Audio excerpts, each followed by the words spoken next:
everybody, it's Redstreak Roundup time, and we're in a different area this time. Today was a very special day. It's one of my most favorite days of the year. It's so when we choose our top 6 for graduation speakers. And so you're looking at kids that have worked their butt off for 4 straight years to get in that top 6. And you're talking about 4 points, 3.97s, 3.96s. This class was especially good. 1 through 10 was separated by just so very little. I think 6 and 7 were separated by 10 1,000ths of a point. It was just crazy how close everybody was. So it's one of those things that I look forward to every year. I bring the 6 in, we sit down and talk. We talk about everything that they've done. We talk about the 6 things that they're going to be talking about. So I give them each a folder. We have the invocation, we have the welcome, we have 2 class messages, we have farewell, and we have the benediction. And I go from 1st to 6th. An example was 2 years ago we had 5 people with 3 years ago we had 5 people with a 4.0. So you take those 5 people and then you have to go to the next tiebreaker. Well, the next tiebreaker is ACT score. Well, we had 3 of those 5 with 31s under ACT. Yeah, I said 31, 3 of them on ACT. So then you go to credits earned, and that's when we finally broke that tiebreaker. So that's sort of how we do these kind of things. And the top 6, whoever's first gets to choose whatever they want.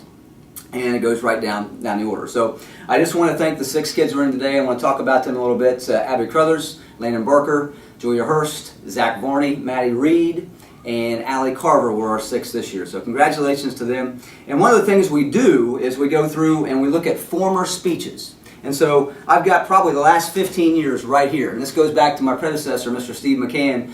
Right in this very room, we'd bring them all in and talk to him and just talk about how proud we were of him for this great honor to be a graduation speaker. So we have all of that right here, but I only give them the last 4 years because they recognize some of the names. So let's pull out 2014. If we're looking at this right here, a couple names pop in: Morgan Merritt, Isaac Scoop Dixon, Chrissy Irvin, KK Jenkins. And then you go back to, say, 2012, and we talk about the 3 or 4 that had 31s. You got Kyla Burkett, you've got Julie Woodruff, you've got Holly Nelson.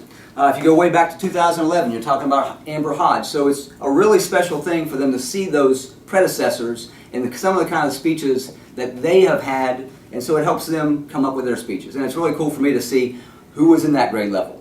I remember their speeches and how they did and how nervous they were, but they all came out great. So again, a wonderful day, and that's our top 6 day.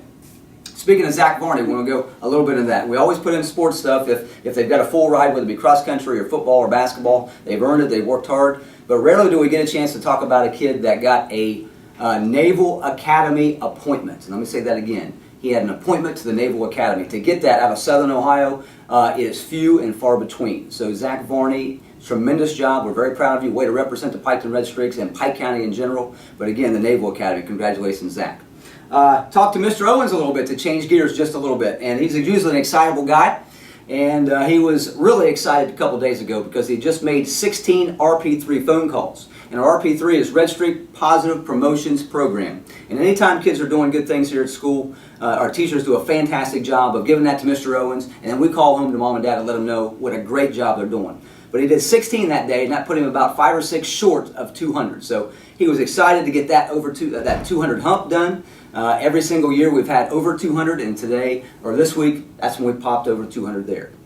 So good job, teachers. Good job, students, for doing things the right way. And lastly, you can see we have blue on, and that today is Light It Up for Blue. It's Autism Awareness Day. We've been making autism awareness comments all week. Different facts, and the Ross Pike ESC has kind of put together some cool things. And today was Light It Up Blue. And any kid that wore blue today got something from McDonald's, whether it be a little gift certificate, a little, maybe dessert, maybe some fries or whatever. So I want to thank McDonald's for helping us out. I want to thank our kids for wearing blue today and just kind of bringing an awareness to autism and all that it is about. So we want to thank all of our folks for doing that, as well as our teachers for dressing up.